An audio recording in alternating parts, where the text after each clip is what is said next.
I now give the floor to Undersecretary General DiCarlo. Thank you, Madam President, for convening today's meeting on non-proliferation, which remains a cornerstone of international peace and security and a top priority for the international community. In this regard, the Joint Comprehensive Plan of Action on the Iranian nuclear issue and Resolution 2231 are crucial to nuclear non-proliferation as well as regional and international security. We are encouraged by the broad international support for the plan and the resolution. Their full and effective implementation is key to ensuring the peaceful nature of Iran's nuclear program and to securing tangible economic benefit to the Iranian people. We therefore regret the withdrawal of the United States from the JCPOA in May 2018. And we also regret the recent steps taken by Iran to reduce its nuclear-related commitments under the plan. Certain actions taken by the United States since its withdrawal from the plan are contrary to the goals of the plan.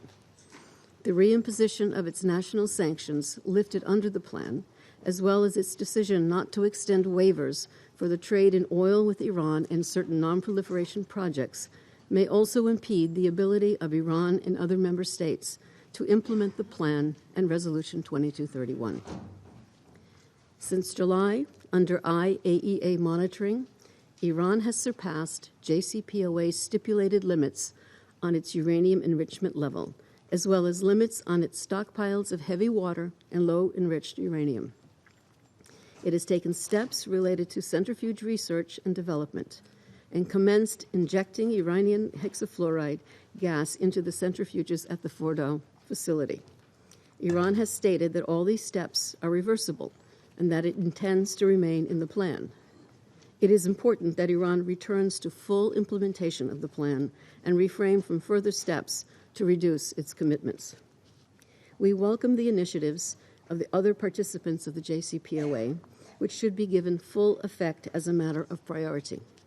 In this regard, the recent decisions by Belgium, Denmark, Finland, the Netherlands, Sweden, and Norway to join the Instrument in Support of Trade Exchanges, INSTEX, are positive developments.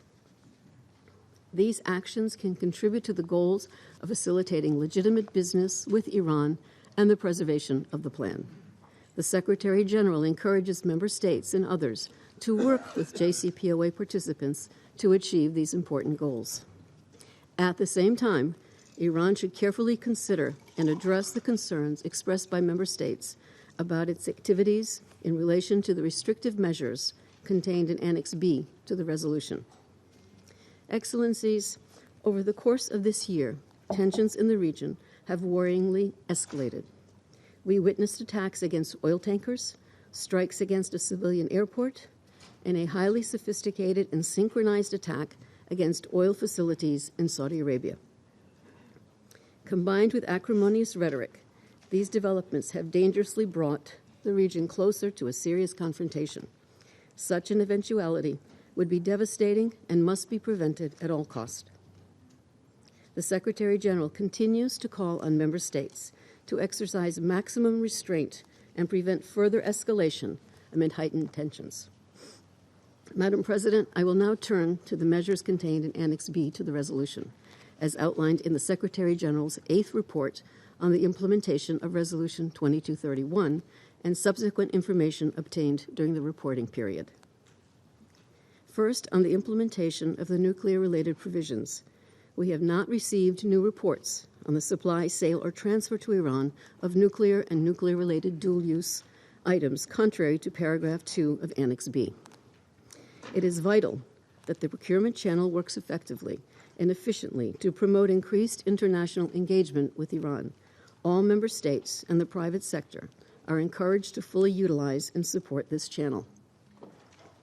In this connection, we recall the 3 May 2018 announcement by the United States that involvement in certain nuclear-related activities set forth in paragraph 2 of Annex B may be exposed to its national sanctions. We also note the announcement by the United States that effective 15 December 2019, it will terminate the sanctions waiver related to the nuclear facility at Fordow.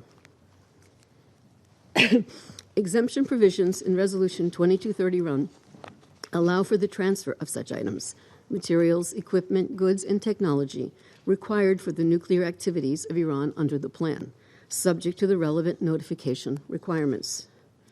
Second, several member states have provided divergent views on Iran's test firing of ballistic missiles in the reporting period, as well as a reportedly failed launch of a space launch vehicle in August.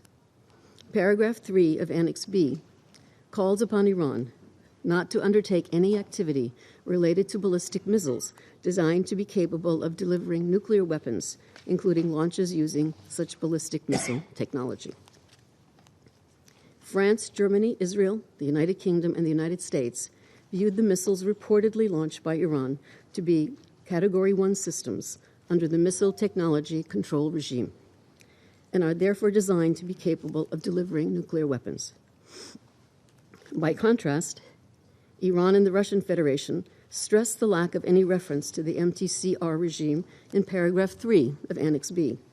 They further stated that Iran's ballistic missile activities were not inconsistent with paragraph 3, as these missiles were not designed to be capable of delivering nuclear weapons.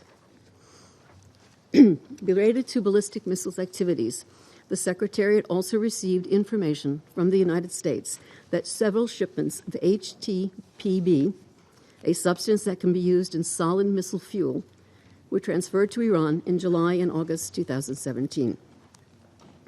We are examining this information and will update the Council accordingly. Third, regarding arms-related restrictions, the Secretariat confirmed that 23 optical sights for RPG-7 type rocket-propelled grenade launchers, part of a larger consignment seized in Aden in December 2018, were delivered to end users in Iran in 2016. This suggests that these optical sights may have been transferred from Iran to Yemen after 16 January 2016, which would be inconsistent with Iran's obligations under Resolution 2231. We had already indicated in our last report that the grenade launchers found in that seizure had characteristics similar to the Iranian-produced RPG-7 type launchers, such as markings and heat shields. Further on the arms restrictive measures, the Secretariat, at the invitation of Saudi authorities, examined the debris of the weapon system used in the 14 May attack on the oil facility in Afif, the 12 June and 10 August attacks on the Abha International Airport, and the 14 September attack on the Saudi Aramco oil fields at Abqaiq and Kuras. Though the Houthis claimed responsibility for the 14 September attacks on Abqaiq and Kuras, their announcements on the number and type of weapons systems used do not correspond to what we have seen. The Houthis claimed that the attacks involved 10 UAVs. However, the number of impact points observed by the Secretariat shows that the attacks involved a larger number and different types of weapon systems, which is consistent with the information provided by Saudi authorities. According to them, the attacks involved at least 18 UAVs and 7 cruise missiles. In addition, since the publication of the report, the United States has shared additional information with us regarding the debris of one of the UAVs, which indicated that this UAV traversed a location of 200 kilometers northwest of Abqaiq shortly before the strike.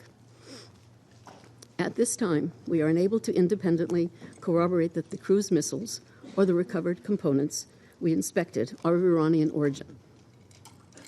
I would like to stress, however, that this is our preliminary finding.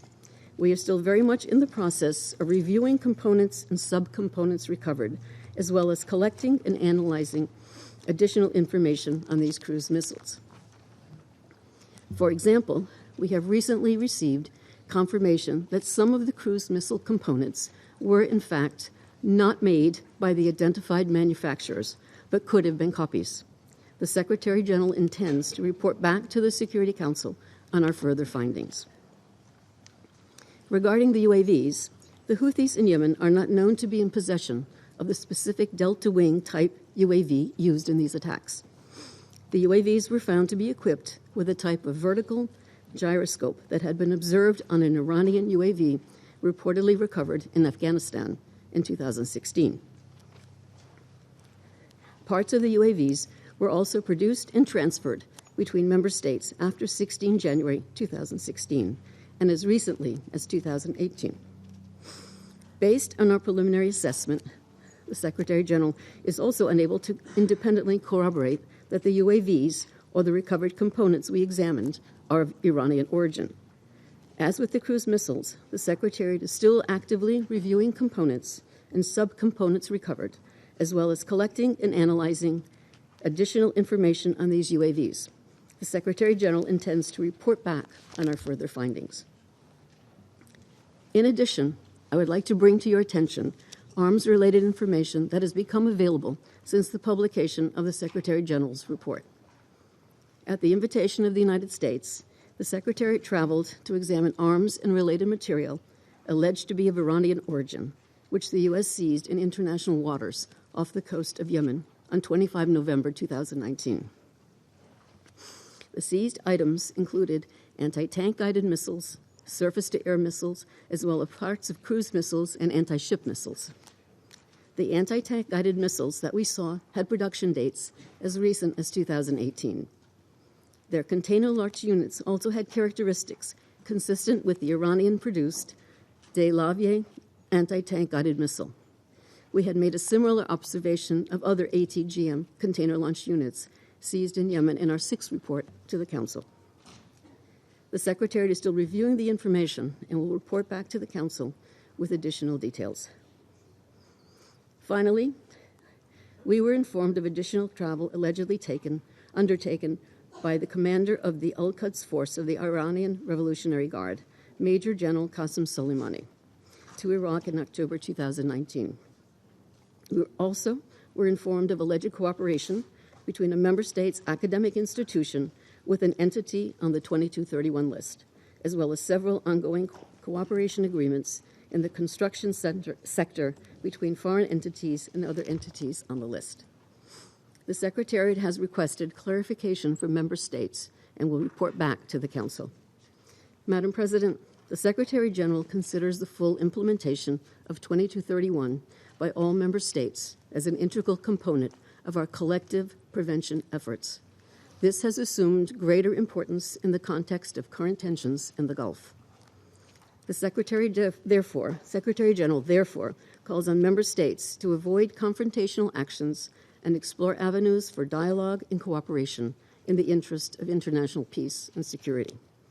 Let me conclude by acknowledging the leadership of His Excellency, Mr. Mark Pechstein de Bootswerve, in his role as facilitator for the implementation of Resolution 2231, and to assure him once again of our full support.